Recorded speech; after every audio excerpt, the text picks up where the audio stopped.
Assalamualaikum warahmatullahi wabarakatuh. Halo anak-anak kelas 3 yang hebat. Ketemu lagi dengan Bu Guru pada hari ini. Gimana kabar kalian? Sudah siap untuk belajar? Semoga kalian tetap selalu sehat dan dalam lindungan Allah Subhanahu wa taala. Amin. Sebelum memulai pelajaran pada hari ini, ada baiknya kita berdoa terlebih dahulu supaya pembelajaran menjadi lebih lancar. Berdoa dimulai. Amin. Ya, pada hari ini Bu Guru akan menjelaskan tentang ciri-ciri makhluk hidup yang ada di sekitar kita. Kemarin kamu sudah bisa menyebutkan apa saja ciri-ciri makhluk hidup yang ada di sekitar kita. Nah, sekarang akan Bu Siska jelaskan tentang ciri-ciri makhluk hidup tersebut. Yang pertama, makhluk hidup memiliki ciri-ciri yaitu bergerak. Bergerak adalah perpindahan suatu tempat ke tempat yang lain. Misalnya pada manusia dapat berjalan dan berlari dengan menggunakan kaki. Sedangkan pada hewan dapat bergerak dengan menggunakan kaki pada hewan kucing, kambing, ayam, dan lain-lain. Lalu, bagaimana dengan tumbuhan? Apakah tumbuhan juga dapat bergerak? Ya, tumbuhan juga bergerak tapi mengikuti arah sinar matahari. Kemudian ciri yang kedua adalah bernafas. Bernafas adalah menghirup udara yang berupa oksigen dan mengeluarkan udara yang berupa karbon dioksida. Pada manusia bernapas menggunakan paru-paru. Sedangkan pada hewan terdiri dari berbagai macam alat pernafasan. Misalnya pada lumba-lumba bernapas menggunakan paru-paru. Pada hewan kucing dan hewan mamalia lainnya menggunakan paru-paru. Sedangkan pada ikan bernapas menggunakan insang. Bagaimana dengan cacing? Cacing bernapas menggunakan kulitnya. Lalu, apakah tumbuhan juga bernapas? Jawabannya ya, tumbuhan juga bernapas. Tapi tumbuhan bernapas melalui dua cara, yaitu melalui daun dan melalui batangnya. Tumbuhan bisa bernapas melalui daun dan batangnya. Jika melalui daun dinamakan dengan stomata, jika melalui batang dinamakan lentisel. Ciri makhluk hidup yang ketiga adalah berkembang biak. Manusia, hewan, dan tumbuhan juga berkembang biak. Manusia berkembang biak dengan cara melahirkan, sedangkan pada hewan terdiri dari 3 cara berkembang biak. Yang pertama, hewan berkembang biak dengan cara bertelur, contohnya pada ayam, kemudian pada cicak, bebek, dan lain-lain.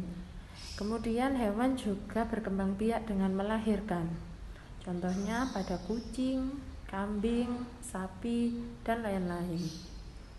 Kemudian ada juga yang berkembang biak dengan bertelur dan beranak, misalnya pada buaya, ular, dan lain-lain. Makhluk hidup yang keempat yaitu tumbuh dan berkembang. Pada manusia tumbuh dan berkembang dari bayi sampai dewasa. Kemudian pada hewan dimulai dari telur sampai dewasa jika pada hewan katak. Kemudian pada tumbuhan juga mengalami tumbuh dan berkembang. Misalnya pada biji kacang hijau, lama-kelamaan akan tumbuh menjadi kecambah dan akan tumbuh menjadi kacang hijau. Kemudian yang kelima, ciri makhluk hidup yang kelima yaitu memerlukan makanan. Semua makhluk hidup memerlukan makanan. Manusia mendapatkan sumber makanan dari hewan dan tumbuhan. Sedangkan hewan juga memerlukan makanan. Makanan yang didapat berasal dari tumbuhan atau yang kita sebut dengan herbivora. Kemudian tumbuhan juga memakan hewan lain yang disebut dengan karnivora. Dan yang terakhir, hewan juga makan tumbuhan dan hewan lain atau yang disebut omnivora. Kemudian ciri makhluk hidup yang terakhir yaitu peka terhadap rangsang. Manusia peka terhadap rangsang ketika kita melihat sinar matahari secara langsung. Yang terjadi adalah mata kita akan silau saat melihat matahari tersebut. Yang kedua, hewan juga memiliki ciri peka terhadap rangsang. Misalnya pada cicak, ketika melawan musuhnya akan memutus ekornya. Kemudian pada tumbuhan putri malu akan mengatupkan daunnya ketika disentuh. Nah, itu tadi adalah ciri-ciri makhluk hidup yang ada di sekitar kita. Kita wajib mensyukurinya.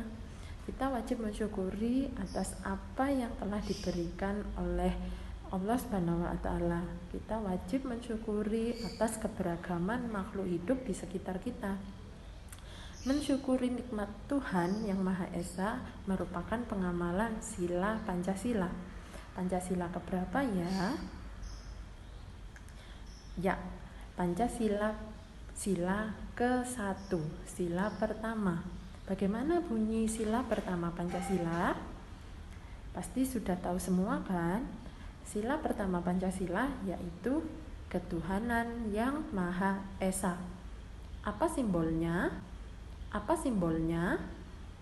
Simbolnya sudah pasti yaitu bintang.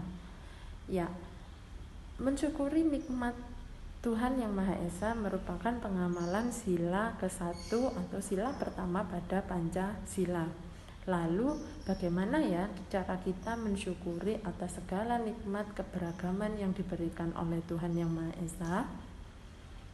Yang pertama, kita harus memberi makan kepada hewan peliharaan kita. Kita harus merawatnya dengan penuh kasih sayang dan tanggung jawab. Kemudian yang kedua yaitu menyirami atau merawat tanaman. Ketika kita mempunyai tanaman, kita harus sering-sering menyirami, diberi pupuk dan merawatnya supaya tanaman itu tumbuh subur. Yang ketiga adalah membuang sampah pada tempatnya supaya lingkungan kita menjadi bersih. Dan yang terakhir adalah menjaga kelestarian lingkungan. Nah, keempat itu tadi adalah cara kita mensyukuri nikmat Tuhan yang Maha Esa atas keberagaman makhluk hidup di sekitar kita. Nah, sudah jelas penjelasan dari Bu Guru itu tadi? Kalau ada yang belum jelas, kita lanjutkan di pertemuan berikutnya. Selamat pagi anak-anak.